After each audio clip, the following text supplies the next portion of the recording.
Hello friends, Shankar Polji आमच्या गोया खातीर हर एक आमदार की एक छुपी कहानी होती है और एक आमदार की छुपी कहानी मैं आपके सामने प्रस्तुत करना चाहता हूँ। त्या सुहास जनरल स्टोराकडे तालांव कित्याक घालपाक लायले रे? हां, आयज वटपौर्णिमा मरे। आयज आमचे भयणी त्या वडा कडेन वचून आपलो घोव आपल्याक 7 जन्म मेळपाचो म्हणून थंयसर ती पांयां पडटात आनी मागतात देवा कडेन। आनी आयच्या दिसा पुलीस थंय तालांव घालतात रे। हरशीं केन्ना आमी भुरगेपणाच्यान आजून मेरेन पळोवंक ना मरे पुलीस थंयसर। कितें हें बरें करूंक ना। 80% कमिटमेंट तूं दिल्लें, पयशे तूं घेतले, आमी घेवंक ना। सडेकार आमी प्रामाणीक, स्वाभिमानी। कितें कोणाक खंय बसोंक जाय न्हू ताका सारको बसयतले। आनी ते बडी मारपाचें उलयता न्हू ते खबरी दवर हां। ती बडी कोणाच्या फाटीर पडटली न्हू ते मागीर पळय। कितें टायम येवनी।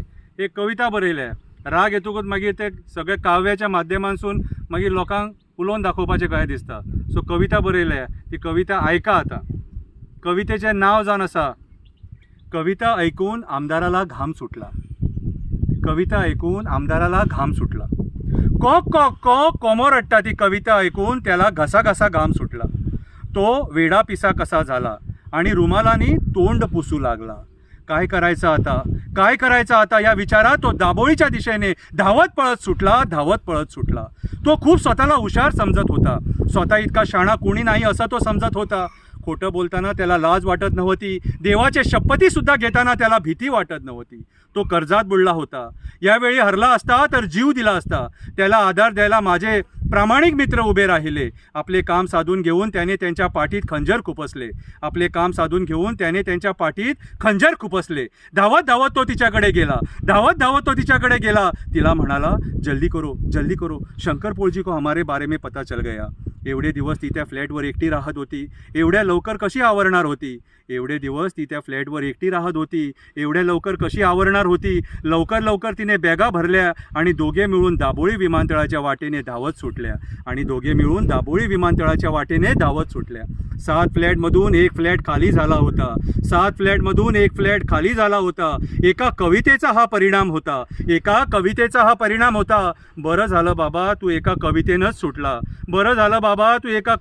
सुटला। नाहीतर वांग्याचा आणि तवशाचा धंदा करत बसला असता। ती जेव्हा विमानातून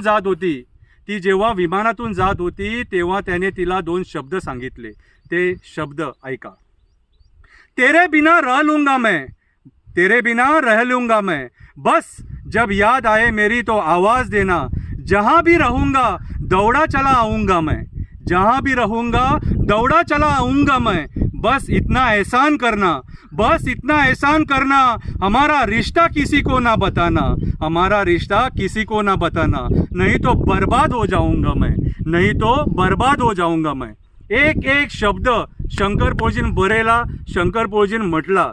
कोणाचेर हांवें आरोप दवरूंक ना आनी कोणाचेर आरोप करूंक ना। कितें कोणी बेश्टे वायट म्हणून घेवपाचें न्हू। देव बरें करूं।